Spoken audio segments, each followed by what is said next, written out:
পড়ে আছে। Sir please help me. এক মিনিট দাঁড়ান, প্লিজ প্লিজ রিল্যাক্স, 1 মিনিট।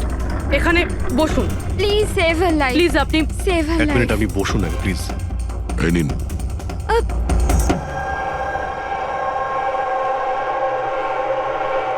হ্যাঁ বলুন। স্যার স্যার আমি মেন্টাল হেলথ ফাউন্ডেশনের সুইসাইড হেল্পলাইনের ভলান্টিয়ার। আচ্ছা, যারা ডিপ্রেশনে থাকে বা সুইসাইড করার চেষ্টা করে তাদের কাউন্সেলিং করি। একটা মেয়ে কি প্রবলেম কি ছিল ওর? Domestic violence sir. স্যার ওই মেয়েটা বলছিল যে ওর স্বামী ওকে নেশা করে ওকে যা তা গালাগালি দেয়, ওকে মারধর করে, আবার ওকে ভয়ও দেখায় যে ওকে প্রাণে মেরে দেবে, আর তাও কিনা ওর সার্ভিস পিস্তল দিয়ে। সার্ভিস পিস্তল? আচ্ছা, আপনি কি করে জানলেন যে ওর কাছে যে পিস্তল আছে সেটা সার্ভিস পিস্তল? স্যার এই ওয়ার্ড ওই মেয়েটা ইউজ করেছিল, সার্ভিস পিস্তল। স্যার কোনো আর্মির বা পুলিশের লোক হবে। তা আপনি ওনাকে বললেন না যে পুলিশে কমপ্লেন করতে গিয়ে? বলেছিলাম আমি ওকে।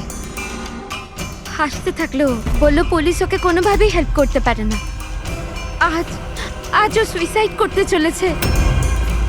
ওর পেটে 7 মাসের বাচ্চাও আছে। মাই গড। একটু আগেই ও কল করেছিল আমাকে। হ্যালো হ্যালো দিদি, দিদি আমি বলছি। হ্যাঁ কেমন আছো তুমি? দিদি আমি অনেক কষ্ট সহ্য করেছি, এবার আমি ডিসিশন নিয়ে নিয়েছি। এবার আমি আর ডিসিশন চেঞ্জ করব না। আমার কথা শোনো, তুমি এরকম কিচ্ছু করবে না, শুনছো তুমি? আজ আমার স্বাদের অনুষ্ঠান, আর তুমি তো জানোই সমস্ত রিলেটিভ কিছুক্ষণ বাদেই বাস ধরে সীতারা চলে যাবে, আর এই বাড়িতে আমি একদম একলা থেকে যাব ওই জানোয়ারটার সাথে। তুমি এসব কিচ্ছু করবে না, আমি তোমাকে আগেও বলেছিলাম না? প্লিজ তুমি পুলিশের কাছে যাও, পুলিশ উইল হেল্প ইউ। দিদি তুমি তো জানো আমি পুলিশের কাছে যেতে পারবো না। আরে তুমি তোমার বাচ্চাটার কথা ভাবো। আরে তোমার পেটে একটা বাচ্চা আছে। ওর কথাই ভাবছি দিদি। আজ যদি নিজের সিদ্ধান্ত বদলে ফেলি, তাহলে 2 মাস পরে আমি নিজের সন্তানকে কোন সমাজে জন্ম দেব বলো? আমি ওকে এমন পিতা দিতে পারি না।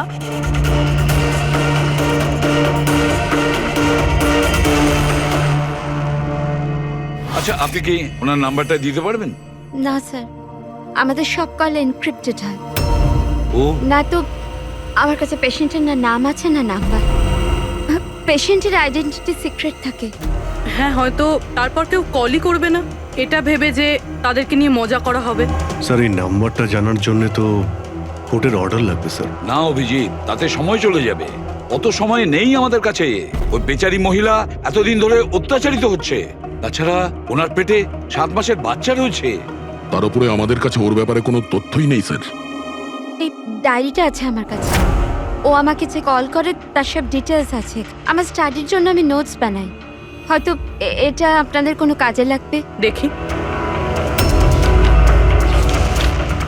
স্যার, লাস্ট পেজে লেখা রয়েছে সব আত্মীয় স্বজন বাস ধরে সাতারা চলে যাবে। আমাদের কাছে শুধু মেয়েটার ব্যাপারে এইটুকুই ইনফরমেশন আছে যে ওর হাজবেন্ডের কাছে একটা সার্ভিস রিভলভার আছে। নাম্বার 2, মেয়েটার পেটে 7 মাসের বাচ্চা রয়েছে। ওই মেয়েটার ফ্যামিলি সাতারা যাবে। সমস্ত বাস ডিপোতে গিয়ে খোঁজ নাও, দেখো কোনো বাসে এমন কোনো ফ্যামিলি আছে কিনা যারা সাধের অনুষ্ঠানে যাচ্ছে, সাতারার দিকে যাচ্ছে।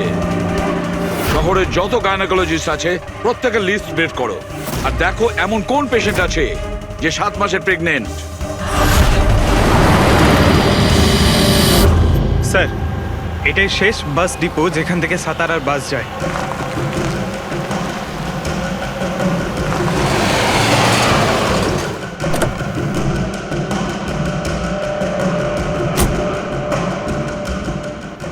দাদা শুনুন, 1 মিনিট দাঁড়া। আজ দুপুরে এখানে এই ডিপো থেকে সাতারার বাস ছাড়ার কথা ছিল না? একটা বাস তো যাওয়ার কথা ছিল, কিন্তু 1 ঘন্টা আগে। আসলে ইঞ্জিনটা খারাপ হয়ে যাওয়াতে লেট হয়ে গেছে। সেই বাসটা কোথায় আছে? ওই যে ওই বাসটা। এইটা? হ্যাঁ হ্যাঁ আচ্ছা, আপনারা সাতারা যাচ্ছেন তো? হ্যাঁ। হ্যাঁ কেন? আপনারা কি এখানে সাধের অনুষ্ঠানে এসেছিলেন? হ্যাঁ, কিন্তু আপনারা কারা? দেখো, আমরা সিআইডি থেকে আসছি। এই 7 টাকার ছিল। আমার আত্মীয় নয়নার। কিন্তু কি হয়েছে? এই নয়না কোথায় থাকে? ওর ঘরের অ্যাড্রেসটা দাও তো। B200 Shantinibas Versova. Thank you thank you. হ্যাঁ দয়া। এই ডিপোতে একটা ফ্যামিলি পাওয়া গেছে। হ্যাঁ, ওরই ফ্যামিলি। আর মেয়েটার নাম হলো নয়না, ঠিকানা হলো B200 শান্তিনিবাস বারসোয়া। আচ্ছা তাই নাকি? ভাই গাইনোকোলজিস্ট আমাদের এই অ্যাড্রেসে দিয়েছেন, তুমি ওখানে পৌঁছো, আমরা ওখানেই যাচ্ছি। ঠিক আছে, আমরা পৌঁছাচ্ছি। ওকে বাসোবা।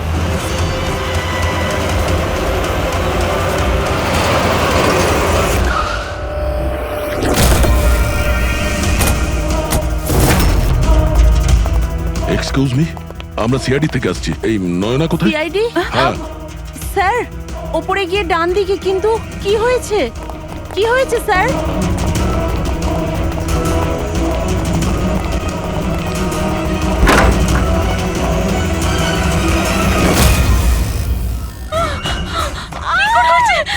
প্লিজ সামলান নিজেদের আপনারা।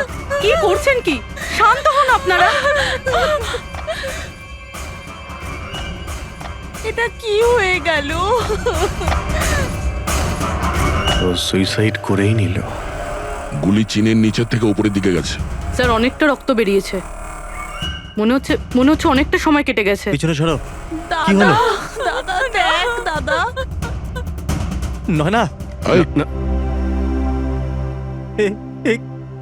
এই, কি হলো নয়না? ইন্সপেক্টর আমান? তুমি ওকে চেনো? হ্যাঁ, আমরা ট্রেনিং একাডেমিতে একসাথেই ছিলাম। কেন করলো স্যার নয়না এরকম? এটা তো আপনিই বলতে পারবেন। ওটো, ওকে টর্চার করতে, মারতে, হ্যাঁ, ভয় দেখাতে, হুমকি দিতে। কি এক্সপেক্ট করেছিলে তুমি? কি করতে? হ্যাঁ, অ্যাটেম্পট অফ সুইসাইডের জন্য তুমি জেলে যাবে। স্যার, এটা কি বলছেন আপনারা? দাদা এরকম করতে পারে না। স্যার, আপনারা এটা ঠিক করছেন না। প্লিজ এরকম করবেন না। কত মেন্টাল টর্চার করা হয়েছে ওকে, নিজেরই মাথায় গুলি করে নিয়েছে। সবাইকে বাইরে নিয়ে যাও।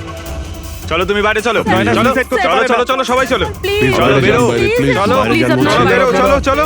শান্ত হন। আপনি স্যার, আপনিও যান। please। চলুন চলুন। সেটাই হলো যেটা ওই গাইনোকোলজিস্ট বলেছিলেন। ও সুইসাইড করেই ফেললো। বডিটাকে ফরেন্সিক ল্যাবে পাঠিয়ে দিই, আর এসিপি স্যারকে ইনফর্ম করে দিই যে ওকে আমরা বাঁচাতে পারিনি। এক মিনিট, ওই ফোন।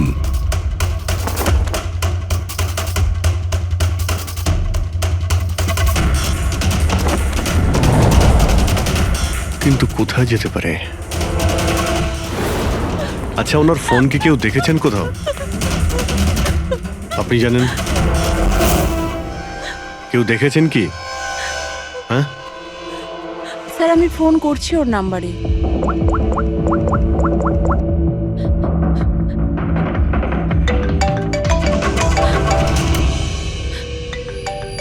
যশ বাবা, এদিকে এসো।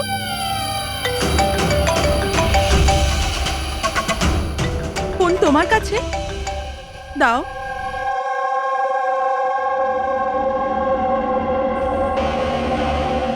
আমি এটা গেম খেলার জন্য নিয়েছিলাম কাকির ঘর থেকে। কোনো ব্যাপার না বাবু, এদিকে এসো। বাবু, একটু মনে করে বলো, যখন তুমি ফোন নিতে এখানে এসেছিলে তখন কি দেখেছিলে তুমি?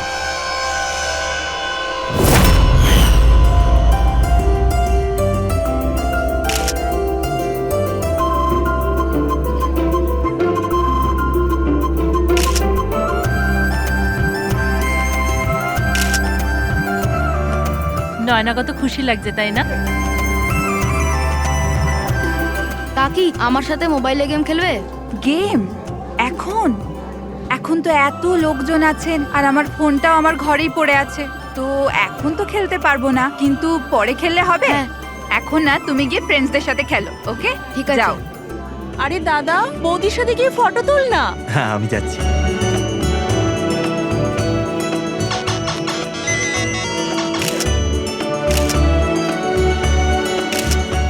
যশ বাবা, তুমি আবার মোবাইল নিয়ে বসে গেছো? মা প্লিজ ডিস্টার্ব করো না মা, প্লিজ। আরে কাকির অনুষ্ঠান চলছে, তুমি এখানে গেম খেলছো? হ্যাঁ, আর কিছুক্ষণ। আরে Please, বাবা, please। কাকির খারাপ লাগবে। চলো সোনা, চলো। আরে মা, কোনো মা নয়, অনেক গেম খেলেছো, আর ফোন নয়। কাকি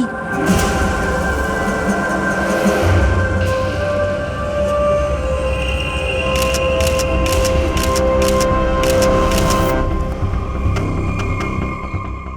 কাকির ফোন কোথায় থাকতে পারে? হ্যাঁ,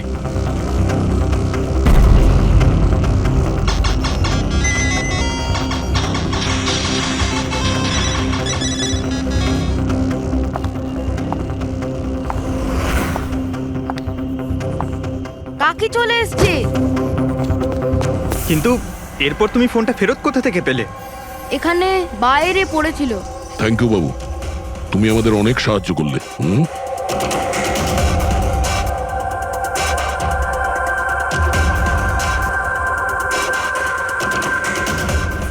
মিস্টার আমান, আপনি কি নিজে বলবেন নাকি আমাদের জিজ্ঞাসা করতে হবে? তুমি নিজে একজন পুলিশ অফিসার, তুমি তো জানো যে আমরা ইন্টারোগেশন কি করে করি। স্যার স্যার আমি ওকে ট্রেনিং এর সময় থেকে চিনি। He is one of the best officers. Sir sir আমার মনে হয় না ও এরকম করতে পারে। মানুষ পাল্টে যায় পুরবি, সব এভিডেন্স ওর বিরুদ্ধে, আর সেটা তুমি খুব ভালো করে জানো। স্যার আমার বিশ্বাসই হচ্ছে না যে আপনারা সবাই এটা ভাবছেন যে আমি নয়নার ওপরে হাত তুলেছি।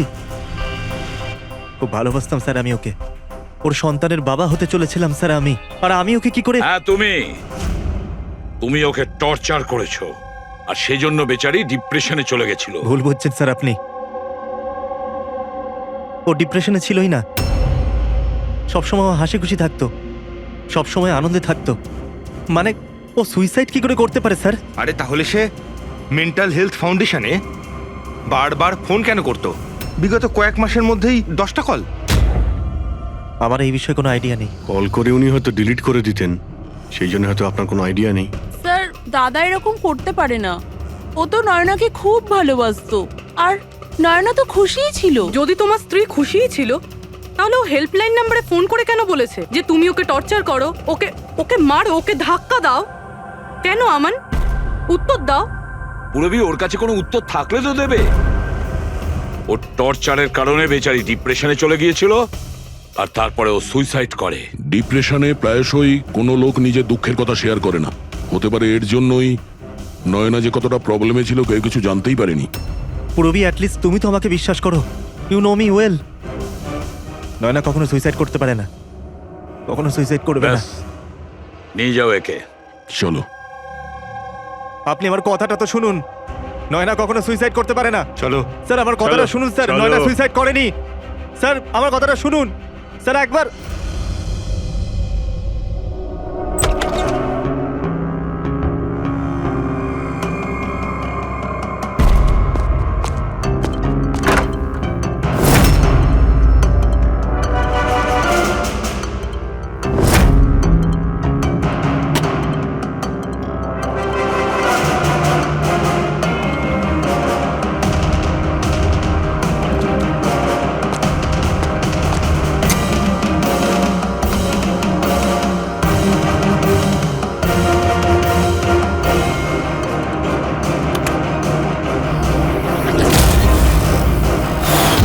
স্যার নয়না যখন সুইসাইডই করতে চাইছিল, তাহলে ওর আসন্ন সন্তানের জন্য অনলাইন ওয়েবসাইট থেকে বেবি প্রোডাক্টসের শপিং কেন করেছিল? যাতে কারোর সন্দেহ না হয়। হতে পারে, কিন্তু স্যার আমার মনে হয় এটা একটু আশ্চর্য ব্যাপার স্যার। পুরো ব্যাপারটাই আশ্চর্য। তো আপনার মনে হচ্ছে যে আমার আর ভূমি এরা সত্যি বলছে? সেটা তো জানাই যাবে অভিজিৎ, কিন্তু তার আগে ওই 7 ভক্ষণ অনুষ্ঠানে নয়নার যত কাছের লোক ছিল ওদের সবাইকে ডাকো। নয়নার সাথে আপনার সম্পর্ক কেমন ছিল? হ্যাঁ স্যার, খুব ভালো ছিল, আর খুব ভালো মেয়ে ছিল, সব সময় খুশি থাকতো। তাহলে আপনারও কি মনে হয়েছে যে ওর সঙ্গে কোনো গন্ডগোল হচ্ছে বা কোনো সমস্যা হয়েছে?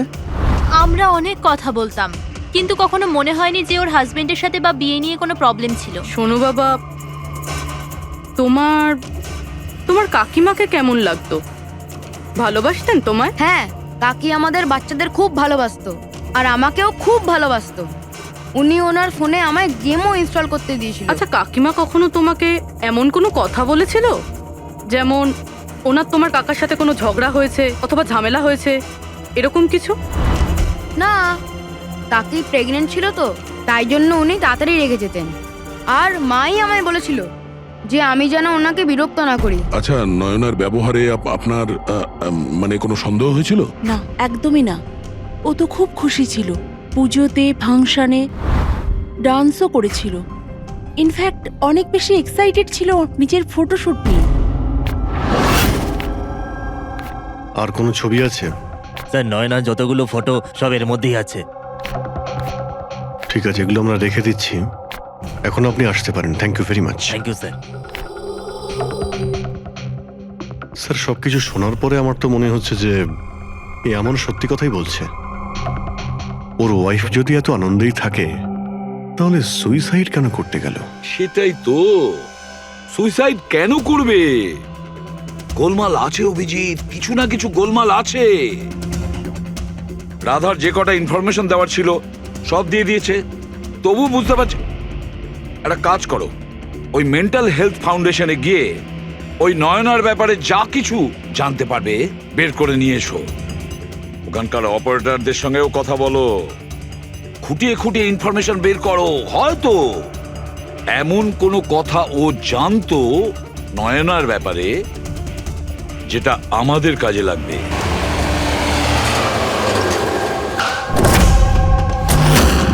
আমরা সিআইডি থেকে আসছি, আপনাকে কিছু জিজ্ঞাসাবাদ করব।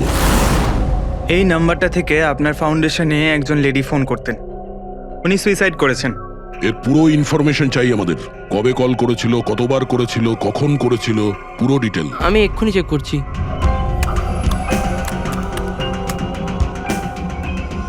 হ্যাঁ স্যার, এ অনেক কল করেছিল, শেষ 5 মাসে 10 বার। আচ্ছা, ওনার সঙ্গে কে কে কথা বলতেন? অ্যাকচুয়ালি স্যার, এনার সমস্ত কল রাধা ম্যাম হ্যান্ডেল করতেন, আর উনি এখানে ভলেন্টিয়ার। যখন এনার ফার্স্ট কল এসেছিল তখনও রাধা ম্যামেরই এখানে শিফট ছিল, আর তারপর উনি যখনই এখানে ফোন করেন বলেন রাধা ম্যামের সাথে কথা আছে। এই কলারের ব্যাপারে কিছু মনে পড়ছে? কোনো বিশেষ কথা, কিছু অদ্ভুত হয়েছে? এই কলারের ব্যাপারে স্যার, হ্যাঁ স্যার, একবার হয়েছিল স্যার। এই দেখুন স্যার, একই দিনে 2বার কল এসেছিল। তো এতে অদ্ভুত কি? আমার মনে আছে স্যার, যেদিন প্রথম কল এসেছিল।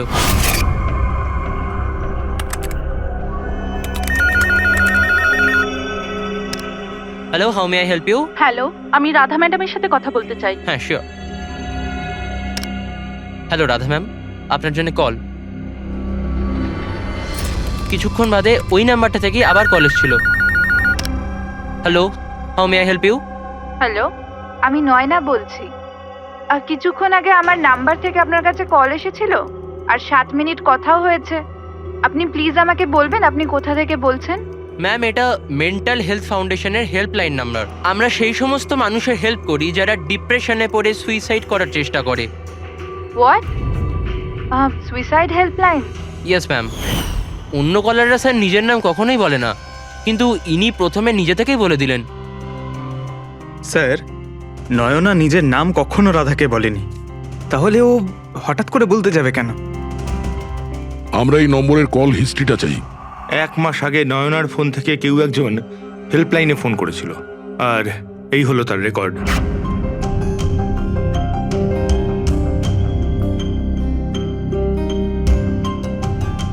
দশ তারিখ তো সেকেন্ড স্যাটারডে ছিল। তো তো কি হচ্ছে? কারণ সেকেন্ড আর ফোর্থ স্যাটারডে বাড়িতে ওর বন্ধুরা আসতো। মানে ওদের মধ্যে কেউ? এই দুটো কল তো দুপুরে দেখাচ্ছে। হ্যাঁ, ওর সমস্ত বন্ধুরা দুপুরেই আসতো। কতজন আসতো? তা প্রায় 8-10 জন। আচ্ছা, তুমি কি নয়নার সব বন্ধুদের চেনো? সবাইকে তো নয়, কিন্তু অনেককেই চিনতাম। আমার বোন ভূমিও আসতো। ভূমি, একটা কথা বল। গত মাসে যখন তুমি ওর বাড়িতে গিয়েছিলে দেখা করতে, তখন এমন কিছু হয়েছিল? মানে আমি বলতে চাইছি, অদ্ভুত কোনো ঘটনা বা সেরকম কিছু নিজেদের মধ্যে, বা কোনো খেলার সময় কিছু মনে আছে? না স্যার, এরকম তো কিছুই হয়নি। আমরা প্রতিবারের মতো যেমন খেলতাম সেরকমই খেলছিলাম। আর নয়না, ওকে দেখে কিছু কিছু ডাউট হয়েছিল? স্যার, নয়না তো খুশিই ছিল, ইনফ্যাক্ট মজা করছিল। হ্যাঁ, কিন্তু কিছুক্ষণ পর জানি না একদম সিরিয়াস হয়ে গেছিল, চিন্তিত লাগছিল। জানি না ওর কি হয়েছিল। 51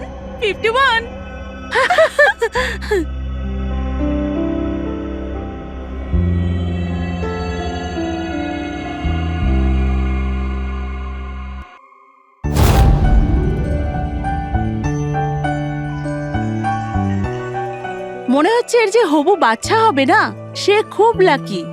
হ্যাঁ রে, নয়তো আগে কখনো নয়না জিততো না। ওহো, মনে হচ্ছে কেউ জেলাস হচ্ছে। আরে নয়না, দাদাকে একটা ফোন করো না, রাতের অর্ডারের জন্য একবার মনে করিয়ে দাও না। ফোন কোথায় আমার? আরে একটা কাজ করো, নাও আমার ফোন থেকে কথা বলো। হ্যালো, বিকেলে না প্লিজ খাবার অর্ডার করে দিও। না না, শুধু এটাই মনে করানোর ছিল। এই নাও, কিন্তু আমার ফোন কোথায় আর? আমি বুঝতে পারছি না, এখানেই রেখেছিলাম। নয়না, ওই যে তোমার ফোন ওখানে টেবিলের উপর। ওখানে কে রাখলো? আমি তো ওখানে তুই ফোন রেখেছিস রাখিনি। হয়তো। না यार, আমার মনে আছে আমি রাখিনি।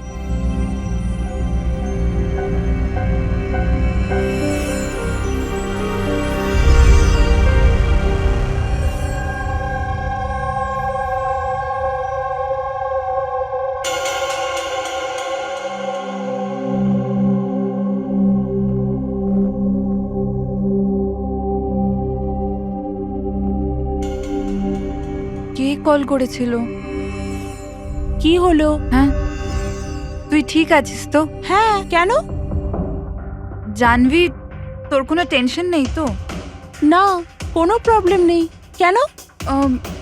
তোদের যদি কোনো প্রবলেম থাকে তো প্লিজ আমায় বলিস। কেমন প্রবলেম? কি বলছিস তুই? তোর কি হয়েছে হঠাৎ করে? আরে কিছু হয়নি, প্রেগন্যান্সির মধ্যে এরকম মুড সুইংস হয়ে থাকে, এটা একটা ন্যাচারাল ব্যাপার। চলো আমরা সবাই খেলাটা কন্টিনিউ করি। স্যার, নয়না ভূমির ফোন থেকে আমানের সাথে কথা বলছিল দুপুর 1:03 থেকে 1:04 পর্যন্ত। 1:04 পর্যন্ত? আরে সুইসাইড হেল্পলাইনে যে প্রথম ফোন করা হয়েছিল 7 মিনিটের জন্যে, সেটা 12:57 থেকে 1:04 অবধি চলেছিল।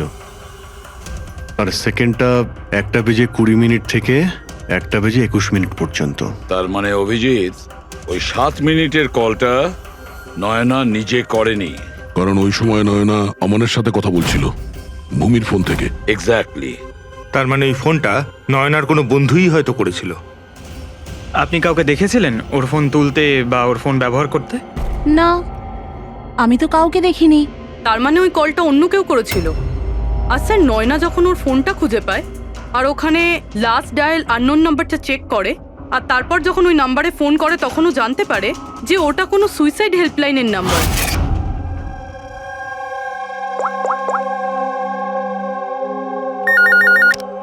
Hello, how may I help you? Hello, আমি নয়না বলছি। আর কিছুক্ষণ আগে আমার নাম্বার থেকে আপনার কাছে কল এসেছিল আর 7 মিনিট কথাও হয়েছে।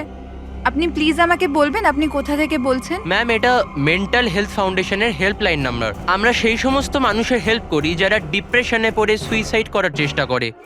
হোয়াট? Suicide helpline? এটা জানতে পেরে ও চিন্তায় পড়ে যায় আর ভাবতে আরম্ভ করে সুইসাইড কে করতে চায়। স্যার, এই ফোন কলটা নয়না যদি না করে তাহলে এটাও তো হতে পারে যে আগে যে সমস্ত কলগুলো করা হয়েছে সেটা নয়না করেনি, অন্য কেউ করেছে। ভূমি, তুমি ওই গেম খেলার সময় ডায়েরি রাখো তো? মানে স্কোর নোট করো তো প্রত্যেকটা খেলার? ব্যাস, ওই ডায়েরিটা আমার চাই। Okay sir. আর এই যে প্রত্যেক সেশনে 4টে নাম রয়েছে যারা সব সময় থাকে: ভূমি, পারুল, জাহ্নবী আর শীতল।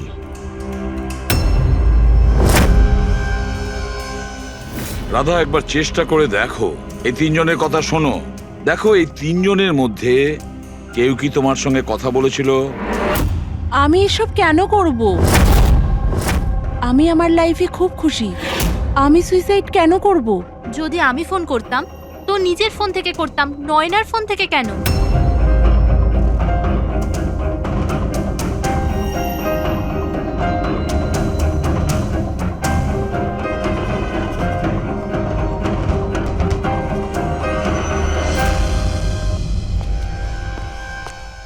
স্যার স্যার এই তিনজনের মধ্যে কারুর আওয়াজ নয়। স্যার হ্যাঁ এই তিনজন তো না বলছে, শুধু শীতল বাকি আছে। ওর ব্যাপারে কিছু জানতেই পারছি না। কিছু জানতে পারোনি মানে কি বলতে চাইছো? স্যার এই তিনজনের মধ্যে কেউ শীতলকে চেনেই না।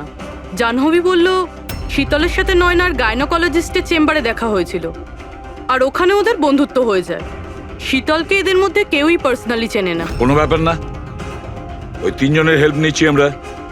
এবার শীতলের স্কেচ করাবো আমরা, তারপরে দেখবো।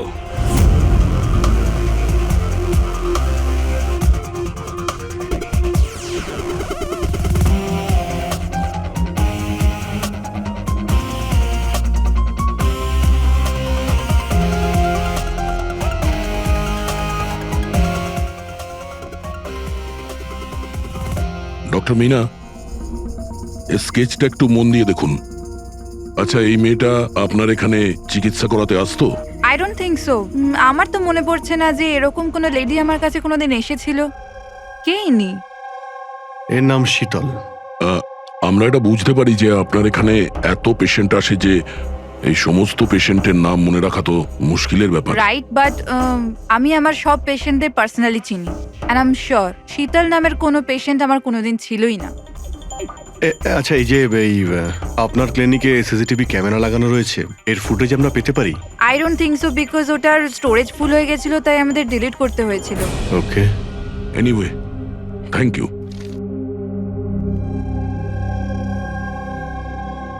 মনে হচ্ছে এই শীতল কোনোদিন পেশেন্ট ছিলই না, শুধুমাত্র নয়নার সঙ্গে বন্ধুত্ব করার জন্য এসেছিল এখানে। ওর প্ল্যান ছিল নয়নার সঙ্গে বন্ধুত্ব করে ওর বাড়িতে ঢোকার। প্রফেশনাল ফ্রড মনে হচ্ছে, আটকাতে হবে ওকে। তুমি কি একে চেনো? এটা তো শীতল, নয়নার বন্ধু। এ তো প্রায় বাড়িতে আসতো। নয়না শীতলের বন্ধুত্ব কবে কোথায় হয়েছে কিছু জানো তুমি? না, আমি জানি না, কিন্তু তাতে কি যায় আসে? যখন আমার নয়নাই রইল না, তখন এইসব। এ কি ধরনের পাগলামি করছো? হ্যাঁ, একটু ভেবে দেখো তো। যদি তুমি নির্দোষ হও তাহলে কেউ তো তোমায় ফাঁসানোর চেষ্টা করেছে। তোমাকে নয়নার খুনি সাব্যস্ত করে ওর অনেক লাভ আছে, এই জন্য ও তোমাকে ফাঁসাচ্ছে। হ্যাঁ, এমন কে আছে যে তোমাকে আর নয়নাকে ঘৃণা করে? আমি কিছু জানি না। তাহলে কি ভূমি ওই আবার প্রপার্টি লোভে করেনি তো? না, ভূমি এরকম কখনো করতে পারে না। বরং ও তো নয়নাকে খুব ভালোবাসতো। তো কোনো প্রফেশনাল রাইভেলরি? একজন পুলিশের তো অনেক জায়গায় অনেক শত্রু থাকে। না, আমার সাথে এরকম কিচ্ছু ছিল না। আমি আমার ডিউটিতে না তো কখনো কোনো গ্যাংস্টারকে ধরেছি, না কোনো বড় গ্যাংস্টারকে মেরেছি, কখনো ঘুষ নিইনি। পুরো কেরিয়ারে ব্যাস একবারই গুলি চালিয়েছিলাম। কার উপরে? কাকে গুলি করেছিলে তুমি? ছোটখাটো ফ্রড ছিল স্যার, বিশেষ। ওকে অ্যারেস্ট করতে গেছিলাম, তখনই গুলি চলে গেছিল।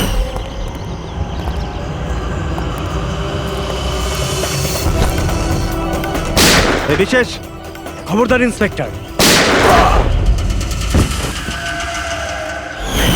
হয়তো এই লোকটারই কোনো ভাই বা আত্মীয় প্রতিশোধ নেওয়ার জন্য এসব করেছে। না, যখন আমরা ওকে অ্যারেস্ট করতে গেছিলাম তো ওর কোথাও কোনো পরিবার ছিল না, হয়তো অনাথ ছিল। ঠিক আছে, যদি ওই লোকটার কোনো আত্মীয় স্বজন থাকে তাকে আমরা ছাড়বো না। স্যার আমান ঠিক বলছিল, ওই লোকটার নিজের বলতে কেউ নেই, ফ্যামিলি, স্ত্রী, বাচ্চা কেউ না।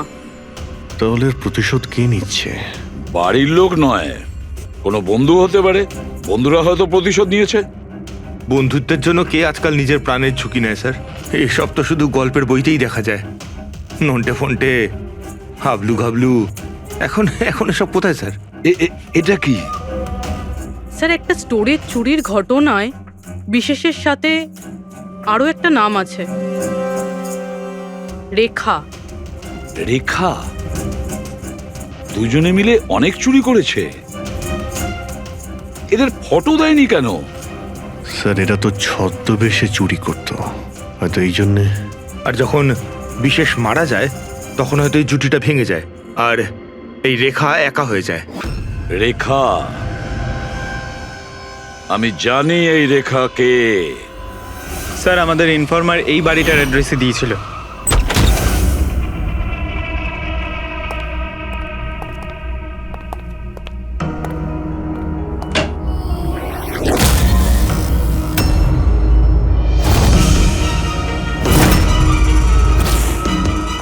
দেখো একটু।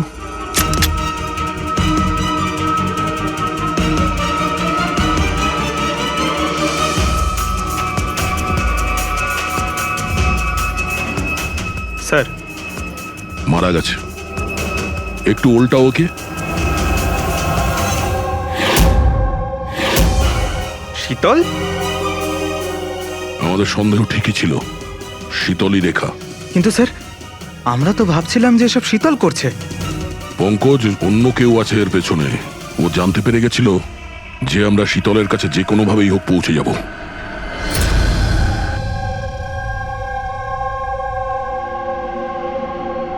সারিকা, এর ঘাড়ের পেছনের দিকে এইখানে ক্ষত আছে। এইখানে ক্ষত মানে হচ্ছে যে খুনি ওর পেছনের দিকে দাঁড়িয়েছিল। দেখো, এইখানে ছুরির ক্ষতটা আছে। তবে খুনিকে পেছনের দিকে দাঁড়িয়ে থাকতে হবে, তবেই এই আঘাতটা করতে পারবে, রাইট? হ্যাঁ স্যার, আর আমার মনে হয় ও হয়তো খুনিকে চিনতো, কারণ এই ক্ষতটা ছাড়া সারা শরীরে আর কোনো আঘাতের চিহ্ন খুঁজেই পাইনি। রাইট রাইট, সেটাও হতে পারে। তবে একটা কথা ঠিক, ও খুনিকে চিনতো বা চিনতো না, তবে একটা কথা ঠিক যে খুনি ওর পেছনে খুব কাছেই দাঁড়িয়েছিল। দেখো, এত জোরের সঙ্গে এই ছুরিটাকে ব্যবহার করা হয়েছিল যে খুব কাছেই দাঁড়িয়ে থাকতে হবে, তবেই জোরে মারতে পারবে। আর একটা কথা, এই যে ক্ষতটা আছে সেটা বলছে যে কেউ নিজের বাঁ হাতটা ব্যবহার করেছিল, কারণ যদি ডান হাত দিয়ে ছুরিটা মারা হতো তাহলে ক্ষতটা এই অ্যাঙ্গেলে হতো না। এক্ষেত্রে বাঁ হাতটা ব্যবহার করা হয়েছে। হ্যাঁ স্যার, তার মানে খুনি ডেফিনেটলি লেফট হ্যান্ডেড, তাই তো? একদম, এই খুনি লেফটি। আর দেখো, আর একটা কথা, এত জোর দিয়ে এটা ব্যবহার করা হয়েছে। সাপোজ ধরো কোনো ডান হাতি লোক বাঁ হাতে ছুরিটা নিয়ে ব্যবহার করলে তাহলে এত জোরে আঘাতটা করা সম্ভব নয়। এটা সেই করতে পারে যে বাস্তবে একজন লেফটি নেটা। রাইট, খুনি একজন লেফটি। এটা একটা বড় ক্লু। এবার বলে দিও নাকে জনাব এসিপি সাহেবকে। আগে হ্যাঁ, প্রদ্যুম্ন সাহেব। হ্যাঁ বলো সালুকে, বলো। একটা বড় ক্লু পেয়েছি। যে ব্যক্তি এই ছুরিটা ব্যবহার করেছে সে আসলে লেফট হ্যান্ডার। থ্যাংক ইউ সালুকে। সালুকে ফোন করেছিল, বলছিল খুনি লেফট হ্যান্ডেড। স্যার আমরা তো আগেই সবকিছু বলে দিয়েছি, তাহলে আমাদের এখানে আটকেছেন কেন? কেননা সত্যিটা এখনো জানা যায়নি। কাল রাতে আপনাদের সবার হাতে নয়নার ফোন গিয়েছিল। ঠিক করে মনে করে বলুন আর কি হয়েছিল। হয়তো আপনাদের মধ্যে কেউ ওকে দেখেছে বা শুনেছে অন্য কারোর সাথে কথা বলতে। ইয়শ বাবু, আই হোপ তোমার স্মৃতিশক্তি তো ভালো। কিছু মনে আছে তোমার? তুমি আমাদের সাহায্য করবে না? হ্যাঁ, কিন্তু আমি কাউকে তো দেখিনি। আচ্ছা, তোমার যা মনে আছে বলে দাও। আমি প্রমিস করছি যে আমাদের মধ্যে কেউ তোমাকে কিচ্ছু বলবে না। আমি কাকির রুমে তো গিয়েছিলাম, কিছুক্ষণের জন্য ফোন নিতে গেছিলাম। তারপর আমি গেম খেলছিলাম আর আর কেউ আসছিল ওখান থেকে। তারপর আমি ফোনটা ওখানে সাইডে রেখে চলে গেছিলাম। কোন কোন গেম খেলছিলে তুমি? স্যার এটা কাকির মোবাইলে তুমি এই গেমটাই খেলছিলে? হ্যাঁ, আমি আর আমার বন্ধু নীলজ আমরা সবসময় এই গেমটাই খেলি। এই গেম তো অনেকেই একসঙ্গে খেলতে পারে, আর সবাই একে অপরকে দেখতেও পায়। তো নীরজ তোমাকে দেখতে পাচ্ছিল যখন তুমি ফোন ওখানে রাখো। স্যার ফোনে তো রেকর্ড হচ্ছিল, ওখানে কি হয়েছিল সেটা নীরজের ফোন থেকে জানা যেতেই পারে। ঠিক আছে, আমরা নীরজকে ডেকে নিচ্ছি।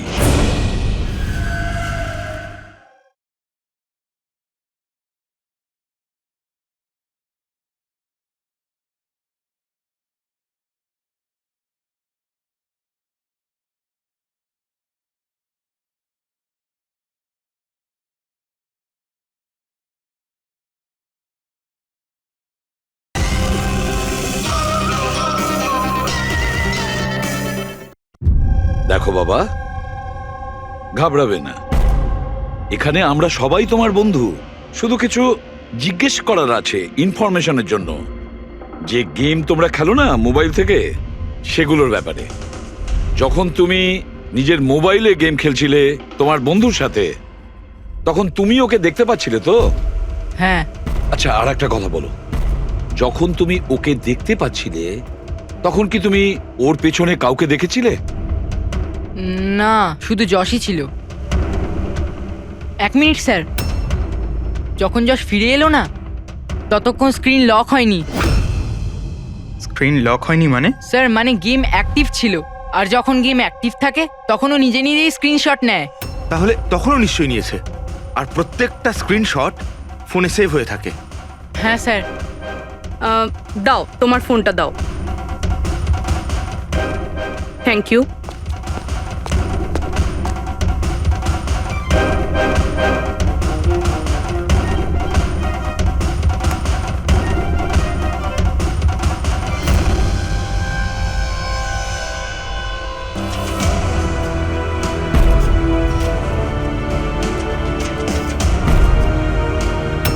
এটা কে? এটা এটা নয়না তো নয়। না, এটা নয়না নয়।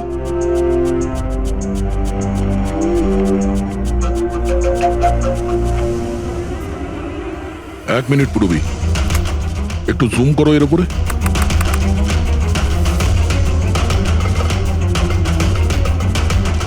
মেহেন্দি আর লেফট হ্যান্ডে এর হাতে মেহেন্দি এইভাবে কেন রয়েছে? সেটা এই কারণে অভিজিৎ, কারণ এই হাতটা যে মহিলার, সে মহিলা ওখানে বাকি সবাইকে মেহেন্দি পড়াতে এসেছিল, আর ও লেফট হ্যান্ডেড। সবার আগেও শীতলকে দিয়ে হেল্পলাইনে ফোন করায়। রাধাকে একটু কলটা ট্রান্সফার করুন না প্লিজ। হ্যাঁ শিওর। আমি আর সহ্য করতে পারছি না দিদি। তারপর সে শীতলকে টাকা দেয় আর বলে, নয়না, তোমার রুমে তোমার জন্য তোমার কোনো আত্মীয় অপেক্ষা করছে। তার সুযোগ বুঝেই ও নয়নাকে খুন করে দেয়। কে হতে পারে এই মেহেন্দি পরা মহিলা? আমি জানি না উনি কে ছিলেন। ইনফ্যাক্ট কেউই জানে না উনি কে। নয়না বলেছিল যে শীতল ওনাকে ডেকেছিল, আর ওই নিয়ে এসেছিল নিজের সাথে। আর এটাও জানি না যে ওকে কেন আনা হয়েছিল। নিজের কাজও ঠিক করে করছিল না ও, বাজে মেহেন্দি লাগাচ্ছিল সবাইকেও। দেখ না জাহ্নবী, কিরকম মেহেন্দি লাগাচ্ছে ও, পুরোপুরি ঠিকঠাক লাগাচ্ছেও না। আপনি কি মেহেন্দি লাগাতে জানেন না নাকি? দেখে মনে হচ্ছে কেউ যেন লাগিয়ে আবার মুছে দিয়েছে। ও মেহেন্দি এত খারাপ করে লাগাচ্ছিল, তাহলে শীতল ওকে পাঠালো কেন? সবারই সন্দেহ হবে। কে হতে পারে? আমি জানি স্যার, ও আমাদের চোখের সামনেই ছিল।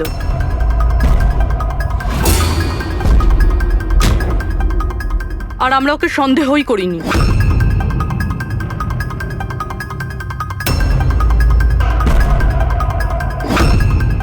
আপনি সামনে আসুন।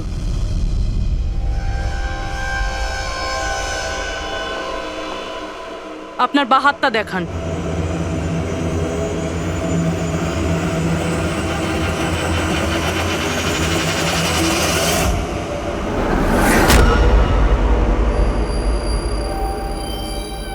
এই দেখুন স্যার।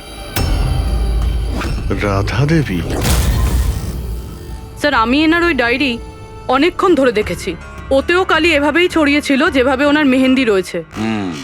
যারা লেফট হ্যান্ডেড হয় তারা যখন কোনো কাগজে লেখে তখন এইভাবেই লেখে, আর যা কিছু আগে লেখা ছিল তার ওপরেই ওর হাতটা ঘষে যায়।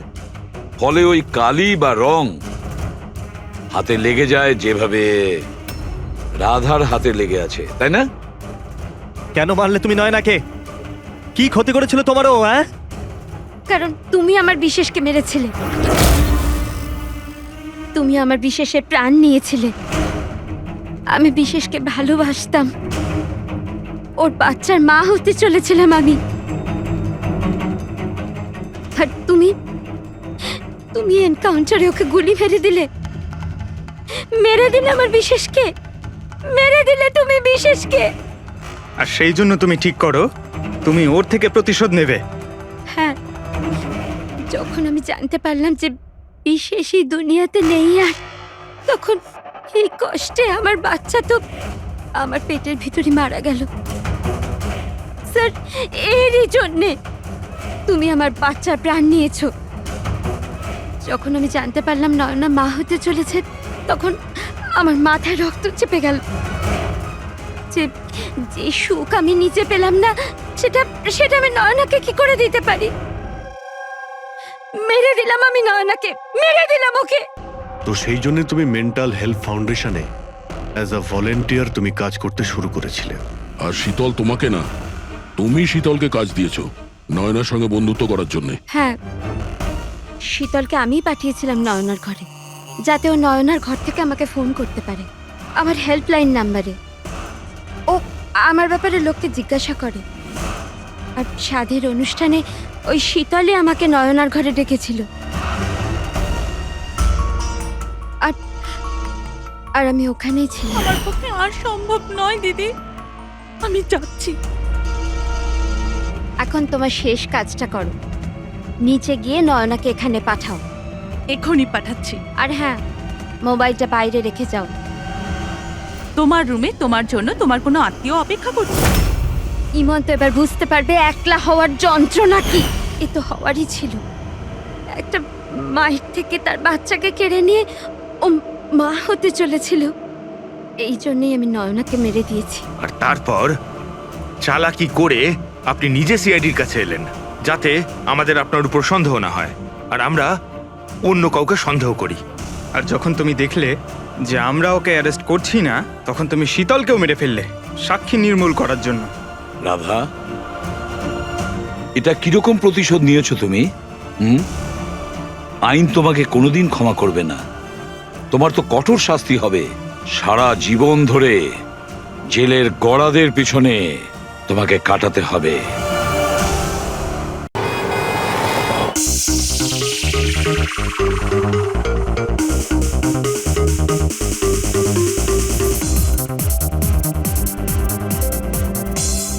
আজ আমি খুব খুশি হয়েছি। আজ যদি তোমার মা বেঁচে থাকতেন না, উনিও খুব খুশি হতেন। তুমি আমার জন্য অনেক কিছু করেছো বাবা, মায়ের অভাব কোনোদিন বুঝতেই দাওনি। ওই তো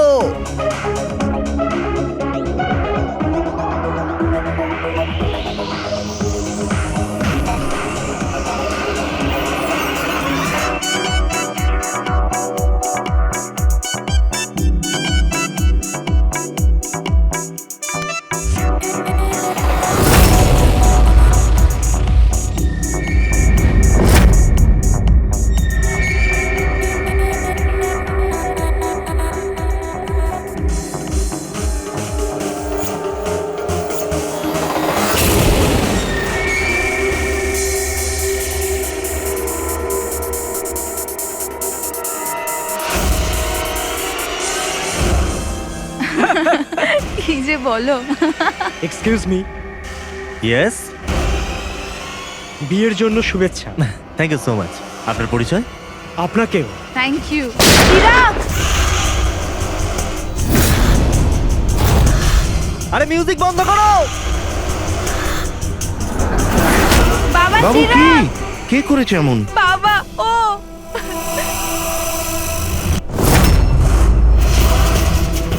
জান, জান।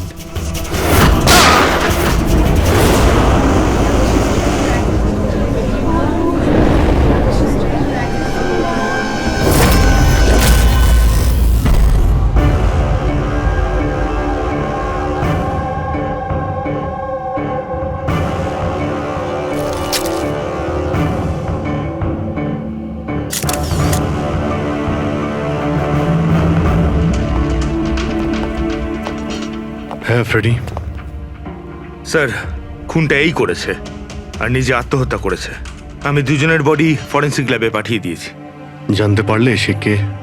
না স্যার, না আইডি পেয়েছি, না পার্স পেয়েছি, না মোবাইল। পাওয়া গেছে শুধু বন্দুক। ঠিক আছে, বন্দুক আঙুলের ছাপ তো পাওয়া যাবে। যদি সে পেশাদার খুনি হয় তাহলে আমাদের ক্রিমিনাল ডেটাবেসে পেয়েই যাব।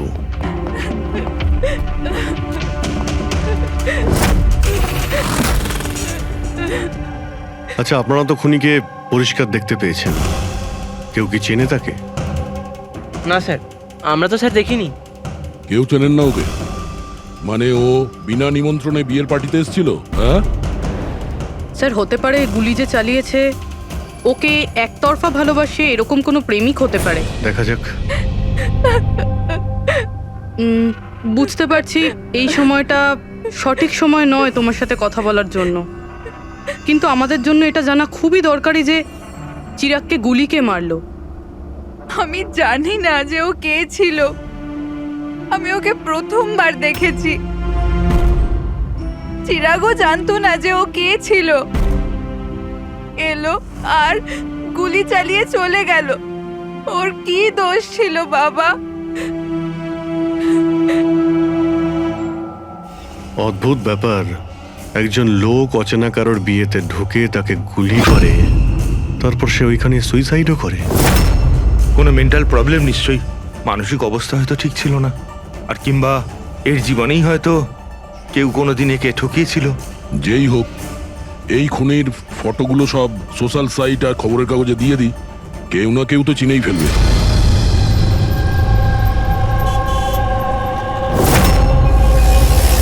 কিন্তু তন্ময় এমন কেন করবে? পুনা থেকে মুম্বাই গিয়ে, তাও কোনো অজানা মানুষের বিয়েতে। এই কেনর উত্তর তো আমরাও খুঁজে বেড়াচ্ছি। আচ্ছা, আপনারা ওকে শেষবার কখন দেখেছেন? কাল সকালেই দেখেছিলাম, যখন ও কলেজের জন্য বেরিয়েছিল। আর যখন সন্ধে পর্যন্ত বাড়ি ফিরল না, তখন আমি ওর সব বন্ধুদের ফোন করেছিলাম, কিন্তু কেউ জানতো না ও কোথায়। আর আজ তাহলে আপনি মিসিং কমপ্লেন লিখিয়েছেন? হ্যাঁ স্যার, এই নিতে সময় বলল যে তন্ময়ের ছবি সোশ্যাল মিডিয়াতে ঘুরছে। ও, আপনারা তন্ময়ের বন্ধু? হ্যাঁ স্যার। শেষবার কবে দেখেছিলেন তন্ময়কে? কাল দুপুর 2টোয়। ওর বিহেভিয়ার কেমন ছিল? একদম নর্মাল ছিল, কেউ বলতেই পারবে না যে ও এরকম কিছু করার কথা ভাবছে। এই এই চিরাগ আর ওর গার্লফ্রেন্ড চেনেন এদেরকে? আগে না। আপনি? না ম্যাডাম। না ম্যাডাম। তন্ময়কে ওদেরকে চিনতো? না, আমরা জানতাম না, তন্ময় ওকে জানতো। খারাপভাবে নেবেন না, কিন্তু তন্ময়ের কোনো কিছু কি প্রবলেম ছিল? আই মিন, কোনো মানসিক সমস্যা ছিল, কোনো মেন্টাল প্রবলেম? স্যার, ওই তন্ময় আর ওর গার্লফ্রেন্ডের কিছু মাস আগে ব্রেকআপ হয়ে গেছিল। ও কিছুটা ডিপ্রেশনে ছিল। ডিপ্রেশনে ছিল? হ্যাঁ স্যার, না ভালো করে খেত, না ঘুমাতো, এমনকি আমাদের সাথেও কথা বলতো না, শুধু নিজের ঘরেতেই থাকতো। নিজের রুমে?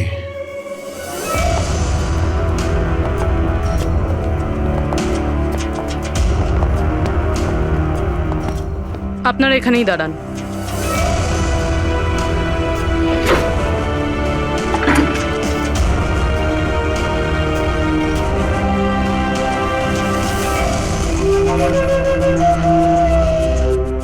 স্যার,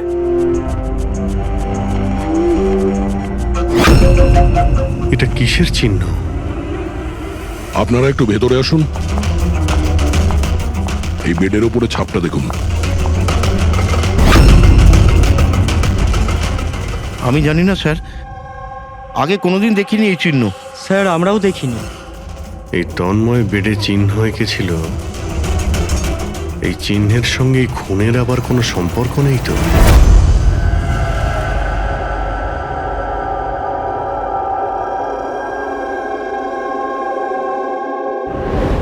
স্যার, ইন্টারনেটে চেক করেছি আর লাইব্রেরিতে গিয়ে অনেক বইয়ের মধ্যেও দেখলাম, কিন্তু এই চিহ্নটার ব্যাপারে কিছু জানতেই পারলাম না স্যার। এটা যাই হোক না কেন, কিন্তু আমাদের কাছে এটা গুরুত্বপূর্ণ। এই তন্ময় কলেজ স্টুডেন্ট, কোনো অচেনা শহরে গিয়েছে আর ওখানে কোনো অপরিচিত লোকের প্রাণ নেয় আর ও নিজে আত্মহত্যা করে, অথচ এই সব কিছুর পেছনে কোনো কারণ জানা যায়নি, কিচ্ছু না। না, এই ধাঁধার উত্তর এই চিহ্নটার মধ্যেই আছে। স্যার, হ্যাঁ স্যার আমি তন্ময়ের ল্যাপটপটা চেক করেছি। কি পেয়েছো? স্যার নিশানের ব্যাপার তো ছেড়ে দিন, এই ল্যাপটপটাতে তো কিছুই নেই। সব ফাইল ডিলিট করে দেওয়া হয়েছে, পুরো ল্যাপটপটা খালি স্যার। আমাদের কাছে রিকভারি সফটওয়্যার আছে, সেটা ট্রাই করে দেখো, যা ডিলিট হয়েছে সব পেয়ে যাবে। চেষ্টা করেছিলাম স্যার আমি, তাহলে? কিন্তু ফাইল এমন ভাবে ডিলিট করা হয়েছে যে রিকভারি সফটওয়্যারও এটাতে কাজ করছে না। এটাই বুঝতে পারছি না তন্ময় ডিলিট করেছে নাকি অন্য কেউ করেছে। অভিজিৎ, সে যেই হোক না কেন, সে জানতো যে তন্ময়ের মৃত্যুর পর ল্যাপটপটা আমাদের কাছে আসবে, সেই জন্য সব প্রমাণ মুছে দিয়েছে। স্যার, হ্যাঁ এই দেখুন স্যার, বিয়ে বাড়িতে নিমন্ত্রিত একজন তার নিজের মোবাইল ফোন দিয়ে এটা রেকর্ড করেছিল। মাই গড! স্যার, এ মারা যাওয়ার আগে চোখ বন্ধ করে কি যেন বিড়বিড় করছিল। হ্যাঁ, ফেডরিক, আবার একটু চালাও তো, স্লো মোশনে। হ্যাঁ, যে এরকম একটা কিছু বললো না স্যার? জান, ও জান বলছে স্যার। তারপরে আচ্ছা, তন্ময় কার নাম করছিল? জান? জান নাকি যে দিয়ে শুরু অন্য কোনো নাম?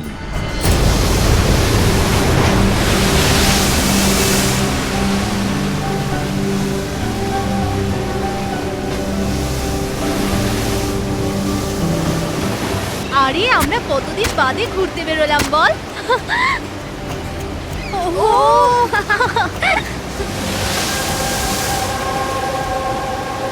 নেহা কোথায় যাচ্ছিস ওখানে? নেহা, নেহা, নেহা শোন তো। নেহা, নেহা, নেহা।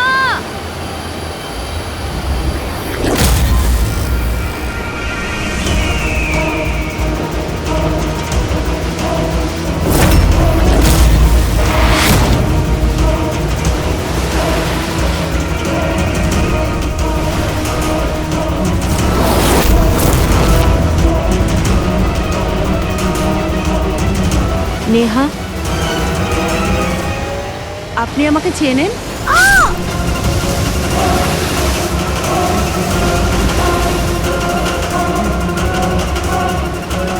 নেহা চোখ খোল, নেহা চোখ খোল। কি হয়েছে তোর নেহা? নেহা, ওই মহিলাটা বেড়েছে।